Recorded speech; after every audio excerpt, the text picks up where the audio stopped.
तेरो कुन phone iPhone 16 Pro Max. तो राम्रो कलर हो कसले किन्दैन भएको नि बाबाले बाहिर किन्नु हो उनले चलाउनु हुन्न मैले त बल्ल बल्ल बाहिर तँलाई किनिदिने मैले मलाई पनि चापटी हाले किन्दैन त दिन्न म नि बाबालाई किनिदिनु भन्नु पर्ला मलाई किनिदिनु हुन्छ यता कति गरेर पाल्नु पकाएर बाबा त किनिदिनु हुन्न होला हो लास्टै बोकै महँगो नि पर्यो अब त्यसलाई त्यही भएर धेरै महँगो पर्यो होला है लेटेस्ट होइन त्यो म छोरै होइन होला कि नकिनिदिनु भएको मलाई तँलाई एकचोटि भन्ने बित्तिकै किनिदिनु भयो होला कति राम्रो हो कि न यसको क्वालिटी के छ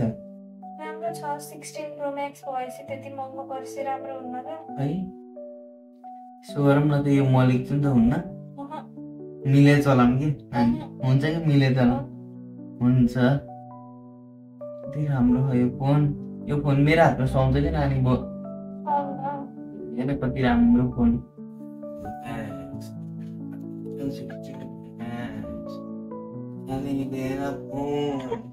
के भन्छ यो राति निदाउँदा पनि फोन आइफोन भन्छ के हो के हो आइफोन भनेको के हो ओए तँलाई के लागेको छ कि के भएको छ ल न मेरो छोरा त राति राति आइफोन प्रो म्याक्स 60 मात्रै भन्छ के भएको ल न के भएको हो ओए केटा के भयो तँलाई के भयो मलाई बाबा त्यो फोन चाहियो के फोन चाहियो आइफोन 16 प्रो म्याक्स पता न दिदीलाई फोन किनिदिएको उसलाई पनि चाहियो अरे के नाटक हो आमानी कसरी हुन पर्यो नि पैसा हुन पर्यो नि त्यतिकै फुटिँदैन नानीले त बल्ल बल्ल किनिदिएको छु के पैसा छैन के मनमा कुरा गर्नु मारे बस्नु भएको के भयो हजुरलाई के हुन्थ्यो तिम्रो छोराले मोबाइल चाहियो अरे अस्ति नानीलाई मोबाइल किनिदिएको अहिले हुँदा मलाई पनि मोबाइल चाहियो पागल भन्छ हुँदा टाढो राति निद्रा त आइफोन प्रो म्याक्स 60 भनेर हात चलाइरहेको यस्तो गरेको पऱ्यो ओहो यसको हुँदा कता दिमागै गर त्यही आइफोन प्रो म्याक्स 60 नै अब यस्तो डुब्ने जस्तो लाग्ला हतम्मको भयो अर्काले जे दियो त्यही दिन पर्ने कुन बेला चलाउनु पर्ने कुन बेला दिन पर्ने थाहा छैन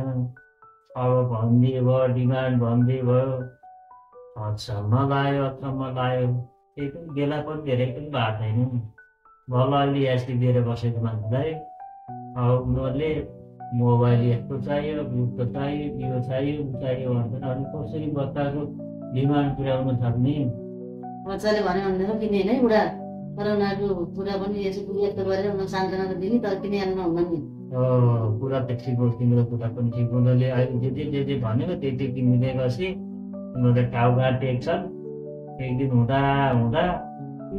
डिमान्ड पुरा गर्दैन भने यिनीहरूले भोलि हामीलाई निको साथ गर्दैनन्